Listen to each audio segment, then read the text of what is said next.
தமிழகத்தில் ஏற்றுமதி நோக்கத்தில் மீண்டும் உற்பத்தியை தொடங்கப் போவதாக ஃபோர்டு நிறுவனம் தெரிவித்துள்ளது.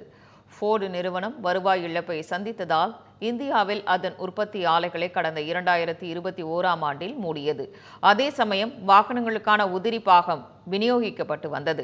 சென்னையிலும் ஃபோர்டு உற்பத்தி ஆலை மூடப்பட்ட நிலையில் அமெரிக்காவிற்கு சுற்றுப்பயணம் மேற்கொண்ட முதலமைச்சர் மு.க.ஸ்டாலின் தமிழகத்தில் மீண்டும் உற்பத்தியை தொடங்குமாறு அந்நிறுவன அதிகாரிகளிடம் வலியுறுத்தினார். இதனை ஏற்று தமிழகத்தில் மீண்டும் ஏற்றுமதி நோக்கத்தில் உற்பத்தியை தொடங்கப் போவதாக ஃபோர்டு நிறுவனம் அறிவித்துள்ளது.